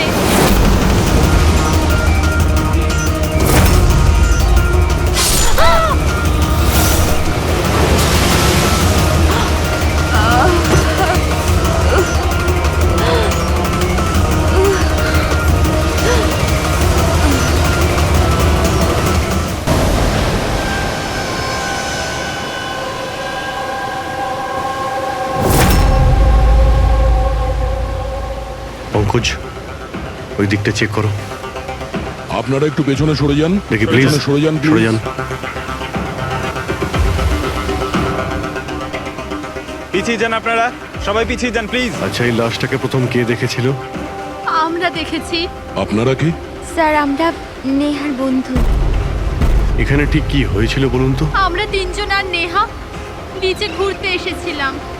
ওই যে মহিলাটি আছে না, ওই আন্টি হঠাৎ করে এলো আর ছুরি মেরে দিল ওকে। ছুরি মেরে দিয়েছে? আপনি স্যার, আমি নেহার বয়ফ্রেন্ড বিশাল। এই সব আপনাদের সামনে হয়েছে আর আপনারা এটা বাধা দেওয়ার চেষ্টা করেননি? এসব এমনই হঠাৎ হলো যে আমরা কিছু বুঝতেই পারিনি। ওই মেয়েটা কে ছিল যে ছুরি মেরেছে? আমরা একদম চিনি না ওনাকে, আর নেহাও চেনে না ওনাকে। আচ্ছা, আপনারা কেউ দেখেছেন এনাকে? স্যার, স্যার, স্যার, এরা বলছে যে এরা এনাকে চেনে। আপনি এই মেয়েটাকে চেনেন? হ্যাঁ স্যার, এর নাম সোনিয়া। আমরা যে যোগা ক্লাসে যাই, এও সেখানে যেত। এ অনেকবার আমার কাছে নিজের পরিবার, বাচ্চাদের আর ঘরবাড়ির কথা বলেছে। অদ্ভুত ব্যাপার তো। একজন গৃহবধূ কাউকে খুন কেন করবে? সেটাও আবার দিনে দুপুরে এতগুলো লোকের সামনে, তারপর নিজে ছুরি দিয়ে প্রাণ দিয়ে দিয়েছে। স্যার এই কেসটা তো অনেকটাই তন্ময়ের কেসটার মতনই লাগছে। হ্যাঁ, সিমিলারিটি আছে, কিন্তু দুটো কেসের মধ্যে কোনো সম্পর্ক আছে কিনা সেটা পরেই জানতে পারা যাবে। আচ্ছা, এখানে বিচে আসার আগে কিংবা খুন করার আগে কেউ সোনিয়াকে দেখেছিলেন? হ্যাঁ স্যার, আমি এখানে হাঁটাচলা করছিলাম, আমি ওই মহিলাকে দেখেছিলাম। ওর হাতে কিছু ছিল যেটা কেউ বারবার দেখছিল। ওনার হাতে কি ছিল? স্যার, ওটা আমি পরিষ্কার করে দেখতে পাইনি। স্যার বডির কাছে তো কিছুই পাইনি। হয়তো অ্যাটাক করার সময় কোথাও পড়ে গেছে, হয়তো কোথাও ফেলে দিয়েছে বা কোথাও লুকিয়ে রেখেছে। ডাস্টবিনটা একবার দেখে নিই।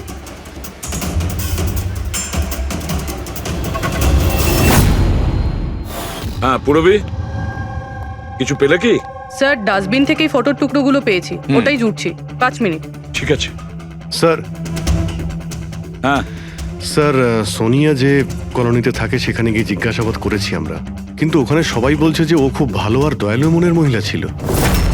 এর নাম সোনিয়া। এ অনেকবার আমার কাছে নিজের পরিবার, বাচ্চাদের আর ঘরবাড়ির কথা বলেছে। সে আজকে কাউকে খুন করলো? আরো একটা কথা জানা গেছে স্যার, 7 মাস আগে সোনিয়া 10 বছরের ছেলে কোনো একটা অ্যাক্সিডেন্টে মারা গেছে। তারপর থেকে খুব ডিপ্রেশনে ছিল। এই কেসটা তো একেবারে তন্ময়ের মতন কেস। তন্ময় ওই ছেলেটাকে মেরেছিল, তখনও ডিপ্রেশনে ছিল। তন্ময় আর ওর গার্লফ্রেন্ডের কিছু মাস আগে ব্রেকআপ হয়ে গেছিল, ও কিছুটা ডিপ্রেশনে ছিল। আর স্যার, সোনিয়ার যে ল্যাপটপ ছিল সেটা তন্ময়ের ল্যাপটপের মতো একদম খালি রয়েছে। বুঝো স্যার, এটা তো একদমই হতে পারে না যে দুজন সাধারণ মানুষ খুন করে আবার আত্মহত্যাও করে নিয়েছে। দুটো কেসের মধ্যে কোনো না কোনো সম্পর্ক তো নিশ্চয়ই আছে। হ্যাঁ স্যার, হ্যাঁ স্যার জুড়ে গেছে স্যার। নেহার ছবি এটা। মানে সোনিয়া নেহার ফটো দেখছিল বিচে বসে। এটার একটাই মানে দাঁড়ায় যে সোনিয়া নেহাকে আগে থেকে চিনতো না। তার মানে ও আগে কখনো নেহাকে দেখেইনি। তার মানে স্যার, এই সোনিয়া নেহার খুনটা অন্য কারোর কথা শুনে করেছিল। কিন্তু স্যার, কেউ মিডল ক্লাস বাড়ির একটা মেয়েকে মেরে ফেলার জন্য কন্ট্রাক্ট কেন দিতে যাবে? সেটাই তো বুঝে উঠতে পারছি না। সে যেই হোক না কেন, তন্ময়কে কন্ট্রাক্ট দিয়েছিল যে ওই ছেলেটাকে খুন করার জন্য, আর তারপরে সোনিয়াকেও কন্ট্রাক্ট দিয়েছিল নেহাকে মারার জন্য। তবে স্যার, এই খুনিকে আমাদের তাড়াতাড়ি ধরতে হবে, না হলে জানি না হয়তো এরকম কাজ করতে আরো অন্য কাউকে বাধ্য করছে। খুব মন দিয়ে দেখো এই ফটোটা, এই ফ্রেমটা দেখতে পাচ্ছো? আরে হ্যাঁ স্যার, ফটোটা ক্রপ করা হয়েছে নাকি? হ্যাঁ ফ্রেডি, এই যে বর্ডারটা দেখছো এটা ফটো ফ্রেম। অন্য কোনো ফ্রেম থেকে জুম করে এই ফটোটা তোলা হয়েছে। এই যে এই মাঝখানে কাঁচের রিফ্লেকশনও আছে। তার মানে কেউ এই ফটো ফ্রেম থেকে ছবি তুলে এই ফটো সোনিয়াকে দিয়েছিল। আর নেহার এই ফটো ফ্রেম হয়তো ওর পরিবারের কারো কাছে থাকবে, না হলে ওর বিশেষ কোনো বন্ধুর কাছে।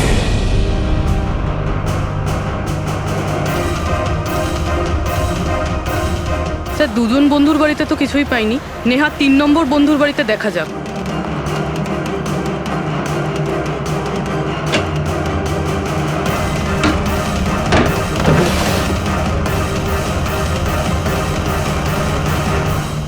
স্যার? হ্যাঁ পুরবি। স্যার এটা তো সেই ছবিটা। কারেক্ট। ওই ছবিটা বের করো তো।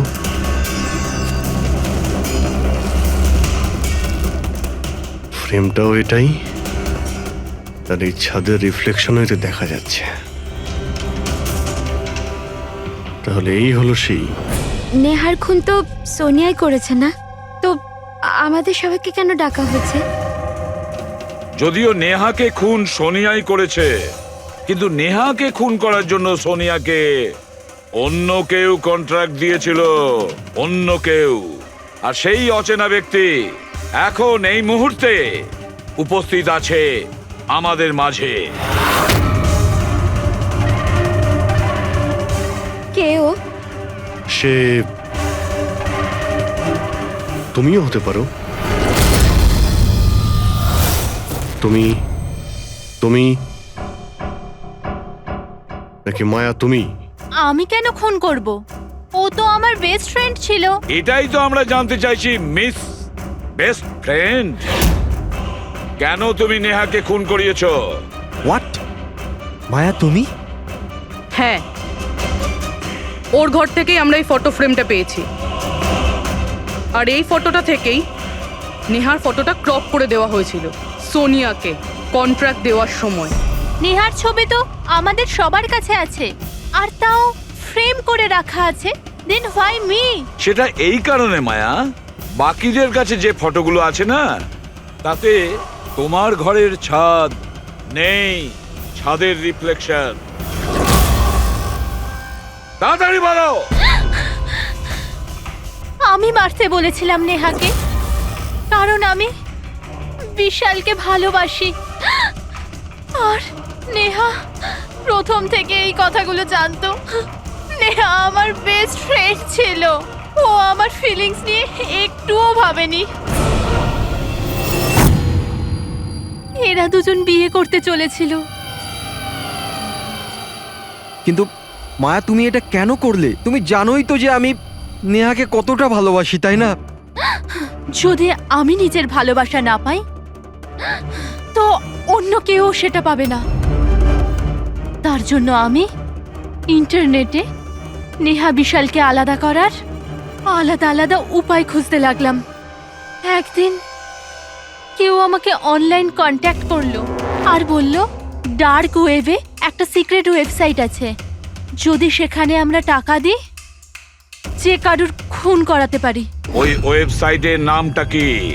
আমি ওয়েবসাইটের নামটা জানি না, কারণ উনি আমাকে বলেননি সেটা। কিন্তু এটা বলেছিলেন যে নেহার একটা ছবি আর 20 লাখ টাকা দিলে আমার কাজ হয়ে যাবে।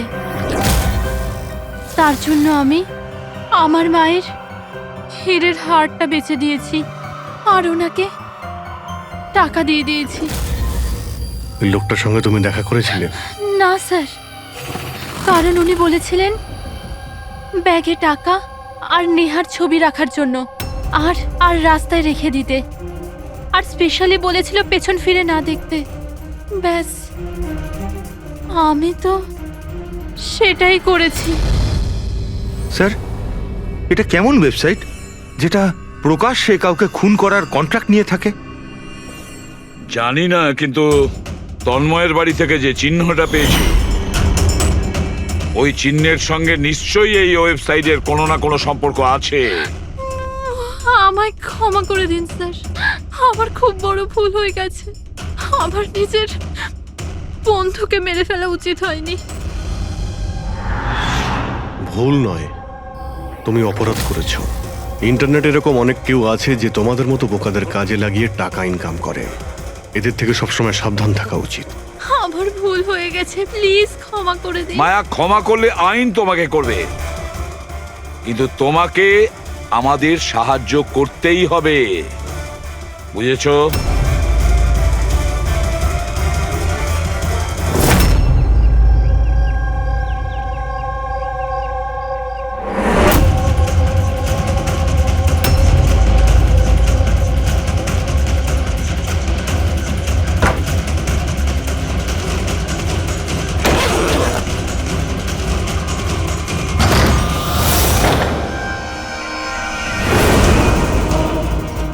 তোমার কি মনে হলো এই পুরো টাকা একাই খরচা করবে? হ্যাঁ, সিআইডি এখানে? এটা আমাদেরই প্ল্যান ছিল, তোমাদের মতো লোকেদের কাছে পৌঁছানোর জন্য।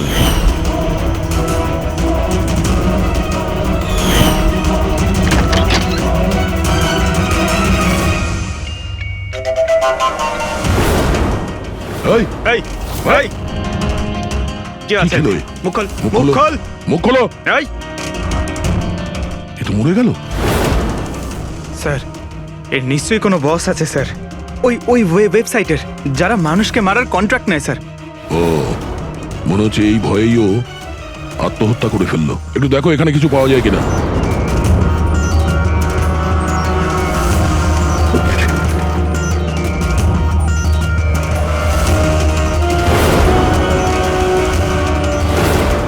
স্যার হ্যাঁ এর কম্পিউটারে কতগুলো নামের লিস্ট রয়েছে। এই দেখুন স্যার, এই ডিপ্রেশন রিলেটেড একটা ওয়েবসাইট রয়েছে স্যার, যার মেম্বার এরা ডিপ্রেশনের ব্যাপারে একে অপরের সঙ্গে সব শেয়ারও করেছে। এই ডিপ্রেশনের রুগীদের ডেটা কেন রেখেছে?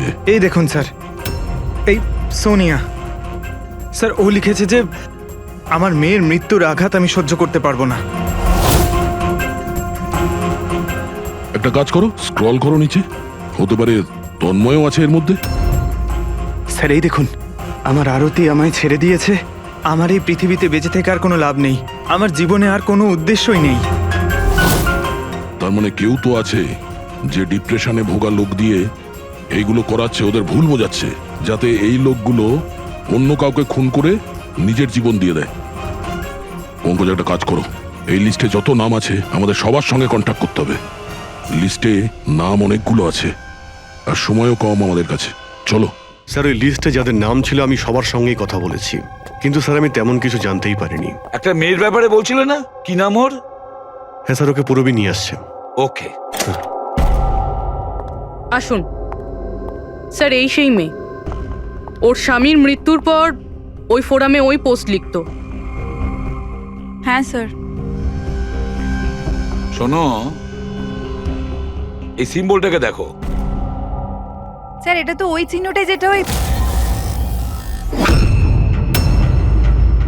দেখুন আপনি ভয় পাবেন না, এই ব্যাপারে আপনি যা যা জানেন সব বলে দিন।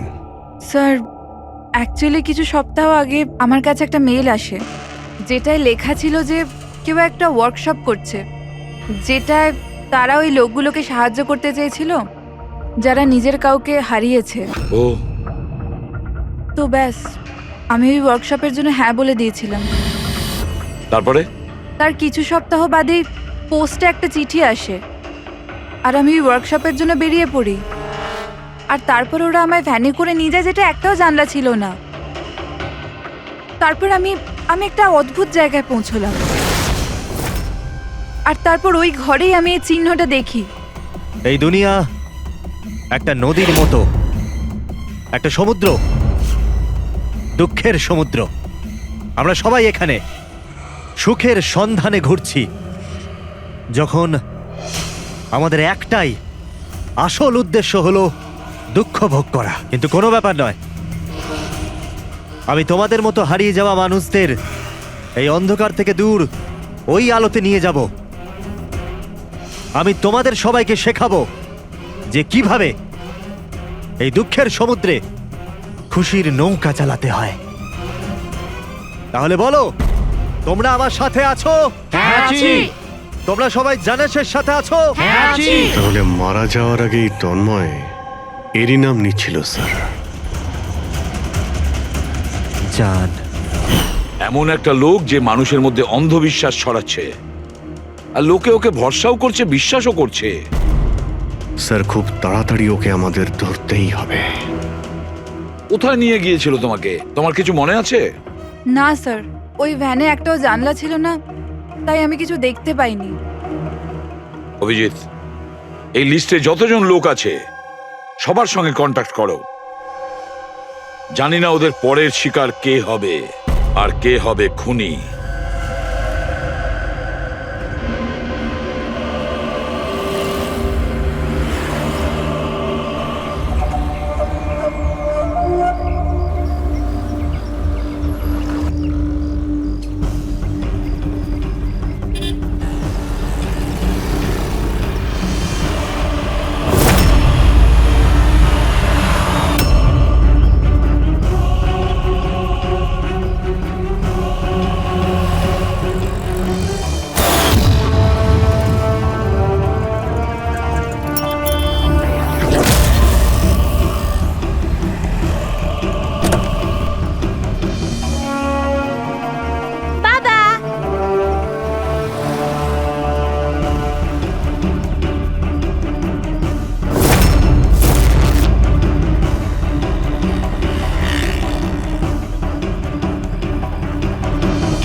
কফি শপ পৌঁছো এখন এক্ষুনি?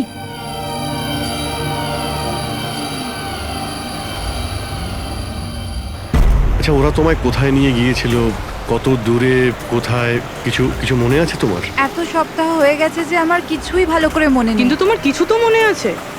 ওখানে যেতে কতটা সময় লেগেছিল? আই থিঙ্ক আধ বা 1 ঘন্টা অ্যাপ্রক্সিমেটলি লেগেছিল। ও সরি সরি। স্যার, আমার আরেকটা জিনিস মনে পড়েছে, যে রাস্তা দিয়ে ওই ফ্যানটা যাচ্ছিল ওই রাস্তা অনেক গর্ত ছিল, আর ট্রেনের আওয়াজও শুনতে পেয়েছিলাম আমি। আচ্ছা, আর যখনই ট্রেনের আওয়াজটা শুনতে পেয়েছিলাম তার কিছুক্ষণ বাদেই ভ্যানটা থেমে গেছিল। তাহলে তো আমরা সঠিক রাস্তাতেই এসেছি। এই নাও কফি খাও। আপনি আমাকে এখানে ডেকেছেন?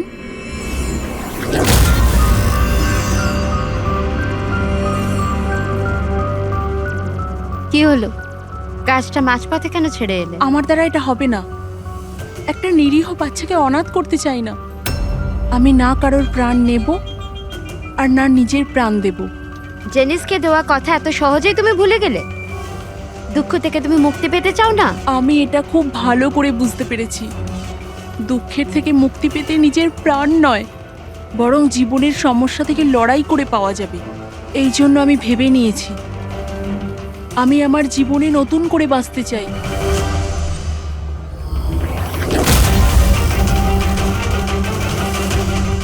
কেন নয়? জেনিসে তো এটাই বলতে চেয়েছিল যে সব মানুষের নিজের জীবনে নিজে চলার মতো অধিকার আছে। আমি তোমাকে টাকা দেব একটা নতুন শহরে নতুন জীবন শুরু করার জন্য। সত্যি? Thank you so much. শুধু থ্যাংক ইউ এ কাজ চলবে না, তোমার আমাকে কফিও খাওয়াতে হবে। আমি তোমাকে কফি খাওয়ালাম না, এবার তোমার পালা। কেন নয়? Waiter, yes ma'am. একটা coffee. Sorry ma'am, self service. Okay sorry, counter কোথায়? Okay thank you. You are welcome. আমি এক্ষুনি কফি নিয়ে আসছি। আমার স্পেশাল কফি চাই, 2 স্পুন চিনি আর হাফ স্পুন কফির সাথে। শিওর।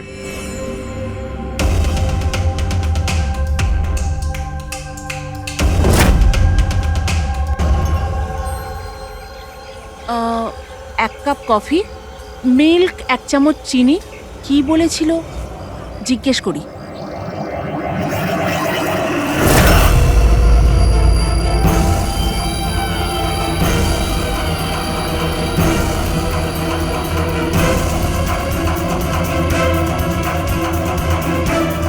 এটা কি মেশাচ্ছে আমার কফিতে?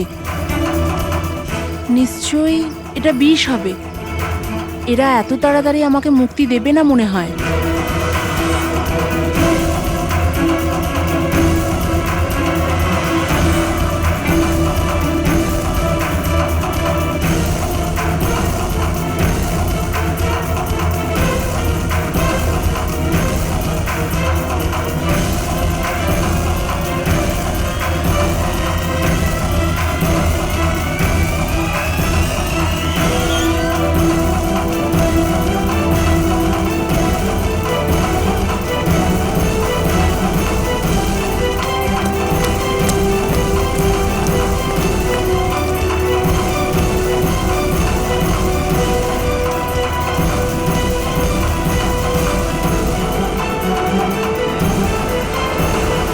হ্যালো, একটা খারাপ খবর আছে। মিশন ফেল হয়ে গেছে। ওই মেয়েটা পালিয়ে গেছে। কোনো ব্যাপার নয়, দুনিয়াটা এত বড় নয় যে কেউ জানাসের হাত থেকে পালাবে। সবাইকে কাজে লাগিয়ে দাও, প্রত্যেককে মেসেজের সাথে একটা করে ফটো পাঠিয়ে দাও। আর হ্যাঁ, 1 ঘন্টার মধ্যে আমি ভালো খবর শুনতে চাই। খারাপ খবর নয়, অনন্যার মৃত্যুর ভালো খবর। স্যার, এই রেলওয়ে ট্র্যাক্সের কাছে তো এটাই শেষ জায়গা। বেশিরভাগ সময় শেষ জায়গাতেই সাফল্য পাওয়া যায় পূরবী।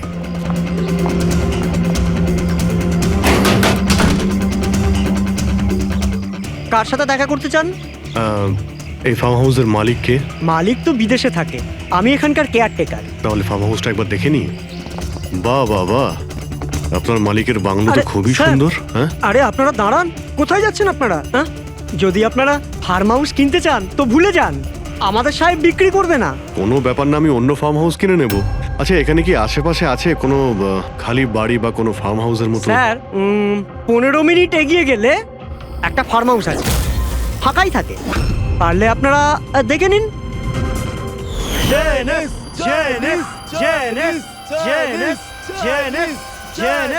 Thank you.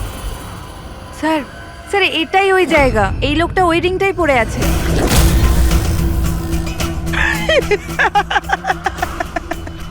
তোমাদের কি মনে হয় আমি তোমাদের চিনতে পারিনি? আরে তোমরা সিআইডি অফিসার, আমি দূর থেকেই তোমাদের চিনে ফেলেছি, বুঝেছো? খুব বড় ভুল করেছো আমাদের চিনে ফেলে। তোর মালিক কোথায় বল, কোথায় পাবো ওকে? আমি জানি না স্যার। ওর পার্টি কোথায় হয়? নিচে এখানকার হল ঘরে হয় স্যার। এর পরের টার্গেট কে? আমি জানি না স্যার। তোরা কাকে খুন করতে চলেছিস? বলছি স্যার, বলছি।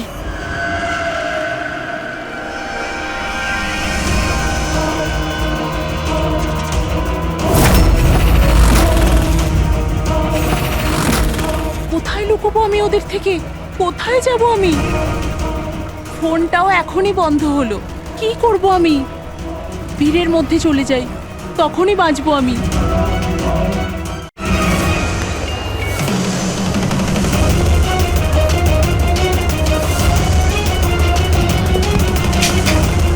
Hello madam. এক্সকিউজ মি, আমার আপনার ফোনটা চাই। দেখুন আমার প্রাণের বিপদ আছে। বিপদ আছে? কিসের বিপদ? দেখুন আমার কাছে সময় খুব কম, প্লিজ আপনার ফোনটা দিন।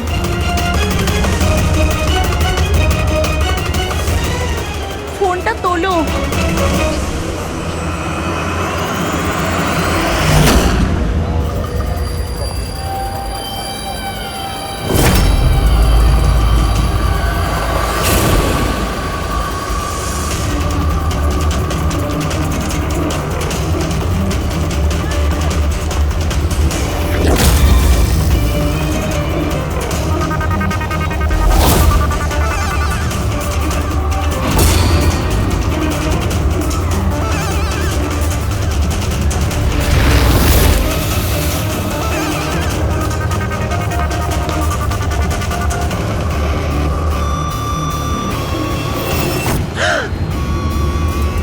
কি হয়েছে বাবা, এত ঘাবড়ে কেন আছো?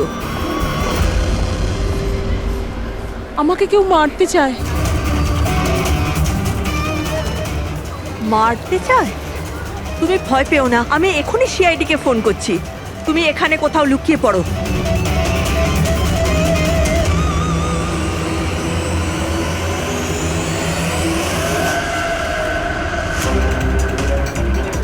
Sir sir sir sir sir, আমি আপনাদের ফোন করেছিলাম। এই মেয়েটাই ছিল? হ্যাঁ স্যার, এই মেয়েটাই ছিল। মেয়েটা কোথায়? স্যার একটু আগে তো এখানেই ছিল, এখন জানি না কোথায় গেল। Thank you. হ্যাঁ। চলো আমরা খুঁজে দেখি।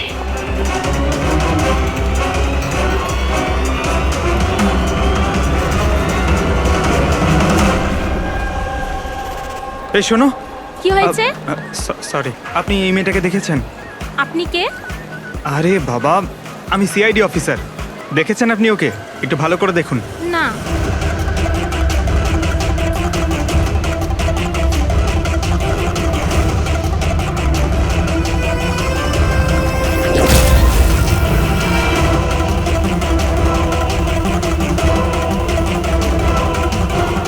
স্যার, কেউ দেখেনি স্যার। গেল কোথায় ও? এক্সকিউজ মি, আপনারা কি সিআইডি থেকে? হ্যাঁ, আমি একটা মেয়েকে দেখলাম, ওর প্রাণের ঝুঁকি আছে। কোথায় ওই মেয়েটা? ও এক্ষুনি বাইরের দিকে গেল।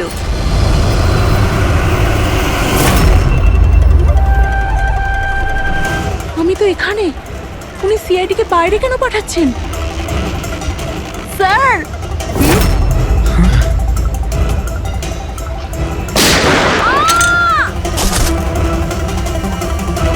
তুমি ঠিক আছো? ওর কার হয়ে কাজ করো তুমি? জানিস কোথায় আছো? হ্যাঁ, তোমরা ওকে আসল জীবনে কেন কখনো স্বপ্নেও খুঁজে পাবে না। তাই স্বপ্নেও পৌঁছতে পারবো না?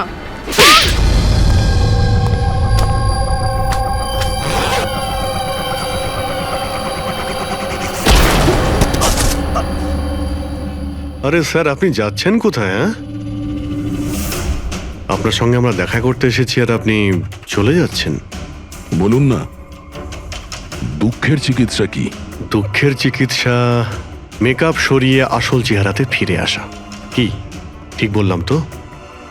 খুব ভালো অ্যাক্টিং করো তো বন্ধু তুমি। হ্যাঁ, তোমার তো বেস্ট অ্যাক্টর অ্যাওয়ার্ড পাওয়া উচিত। একজন কলেজ স্টুডেন্ট হয়েও তুমি বুড়োর এত ভালো অ্যাক্টিং করছো।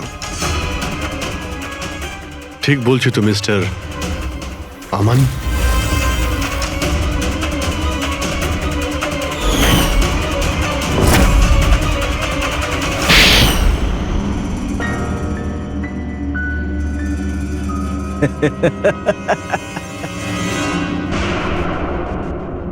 Thank you. হ্যাঁ, ওই যে অ্যাক্টিং এর প্রশংসা করার জন্য। আমি শুধুই কলেজ স্টুডেন্ট নয়, আমি একজন সাইকোলজি স্টুডেন্টও। অনেক বই পড়েছি মানুষদের অন্ধবিশ্বাস নিয়ে।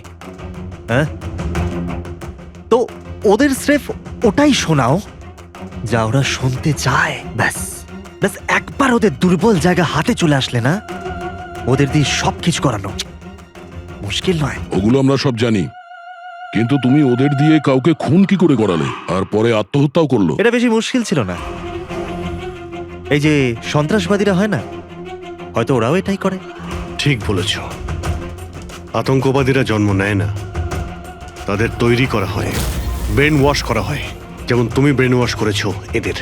হ্যাঁ, আমি সবার প্রথমে ডিপ্রেসড লোকেদের লিস্ট করেছি।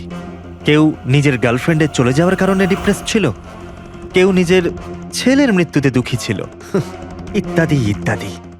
সো ওদের ভেতরে প্রথমেই আত্মহত্যার লুকোনো আগুন ছিল। ব্যাস, আমি তো ওই লুকোনো আগুনের ফায়দা তুলেছি। আর সেটার সুযোগ নিয়ে তুমি নিজের কাজ হাসিল করেছো। আমি তো শুধু ওদের এটাই বিশ্বাস করিয়েছিলাম যে ওই বেচারাদের সাথে ভুল হয়েছে, আর ওদের শুধু আমি ন্যায় বিচার দেব। কিন্তু এরা সবাই তো পড়াশোনা করা লোক ছিল, যারা সঠিক কি ভুল কি তার পার্থক্য বোঝে। তাহলে ওদের দিয়ে কি করে করালে খুব? আরে মুশকিল কি স্যার, এখন ওই সোনিয়ার কথাই ভাবুন না।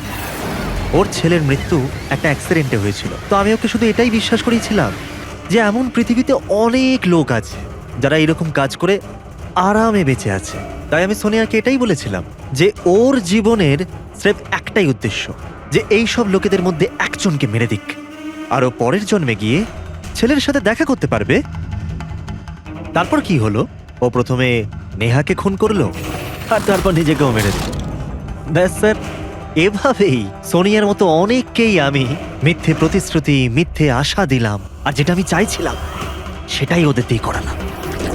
আমি জানতাম এই কাজে অনেক টাকা, তো ধরা না পড়ে যায়, এই জন্য আমি ডার্ক ওয়েবে সুপারি নেভার ওয়েবসাইট বানালাম, আর আমি সফলও হলাম। আচ্ছা, আপনারাই বলুন, আপনারা এরকম কত কলেজ স্টুডেন্টকে জানেন যারা এই বয়সে, আমার বয়সে, কোটিপতি হয়ে গেছে? তুমি কতজন কলেজ স্টুডেন্টকে চেনো যারা এই বয়সে জেলের কাল কুঠুরির মধ্যে বসে ফাঁসির জন্য অপেক্ষা করছে? তাদের মধ্যে তুমি একজন। লোকে চোখের জল মোছানো, তাদের দুঃখে তাদের সঙ্গে থাকা ভালো কাজ, কিন্তু এই ভালো কাজেও তুমি লোভের বীজ ঢুকিয়ে দিয়েছো। আশা করি যে তোমাকে দেখে লোক শিক্ষা নেবে আর কোনো অন্ধবিশ্বাসে বিশ্বাস করবে না। তুমি যা করেছো তার শাস্তি তো তোমায় ভোগ করতেই হবে।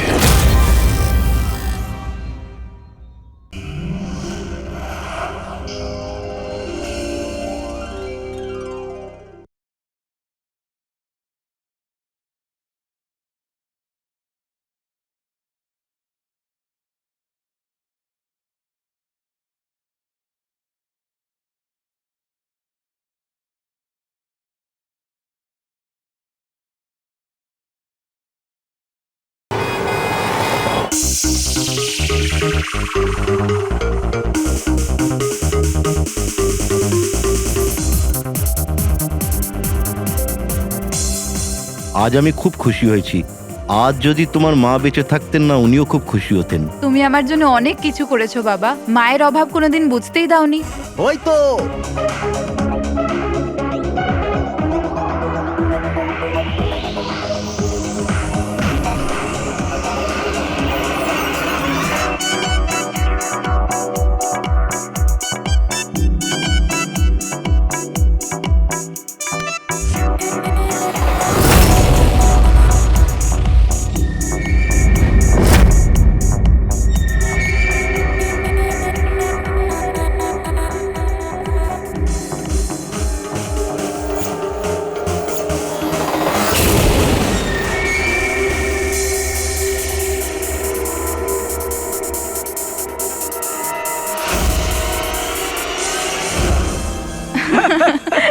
যে বলো। এক্সকিউজ মি, ইয়েস, বিয়ের জন্য শুভেচ্ছা। Thank you so much. আপনার পরিচয়? আপনাকেও। Thank you. চিরাগ, আরে মিউজিক বন্ধ করো। বাবা বাবু কি চিরাগ, কে করেছে এমন?